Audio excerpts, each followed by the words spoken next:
दक्षिण चीन सागर विवाद।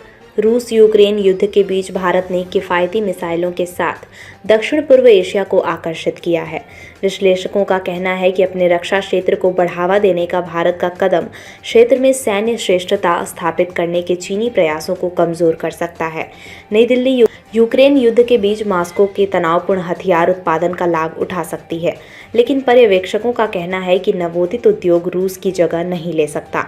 विश्लेषकों ने कहा कि दक्षिण पूर्व एशिया, विशेष रूप से फिलीपींस और इंडोनेशिया में भारत की हथियारों की बिक्री में हालिया वृद्धि क्षेत्र में चीन की बढ़ती आक्रामकता को रोकने के लिए एक प्रमुख हथियार आपूर्तिकर्ता बनने की नई दिल्ली की इच्छा की ओर इशारा करती है।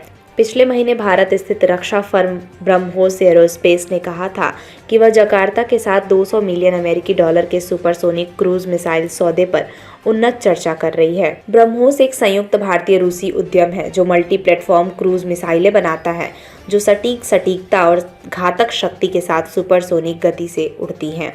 दक्षिण पूर्व एशियाई बाजार पर अपनी नज़र रखते हुए कंपनी ने पिछले साल फिलीपींस को एंटी शिप मिसाइलों की 375 मिलियन अमेरिकी डॉलर की बिक्री के साथ अपना पहला विदेशी सौदा हासिल किया।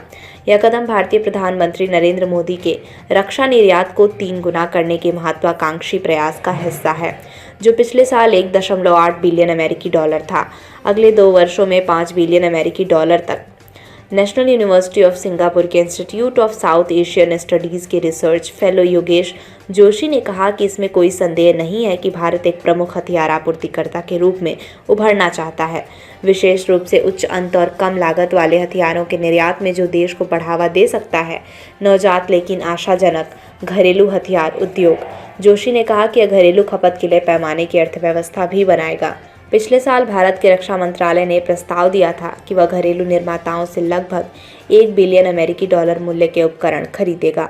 दक्षिण पूर्व एशियाई देश पश्चिमी शक्तियों के बजाय भारत से अधिक खरीद कर चीन अमेरिका संघर्ष से बच सकते हैं। जोशी ने कहा, दक्षिण चीन सागर में चीन के साथ क्षेत्रीय संसाधन संघर्ष वाले दक्षिण पूर्व एशियाई राज्यों को ब्रह्मोस मिसाइलों की बिक्री क्षेत्र में अपनी सैन्य श्रेष्ठता स्थापित करने की चीनी प्रयासों को भी कमजोर कर देगी।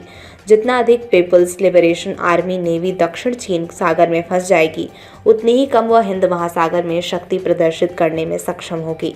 उन्होंने कहा, हथियारों की बिक्री ने भारत को क्षेत्र के भीतर कुछ लाभ प्रदान किया, क्योंकि सैन्य निर्भरता दशकों तक अस्तित्व में रहेगा। जोशी ने कहा, दक्षिण पूर्व एशियाई देश भी पश्चिमी शक्तियों के बजाय भारत से अधिक खरीद कर चीन अमेरिका संघर्ष से बच सकते हैं, जिससे चीन को अधिक गुस्सा आएगा।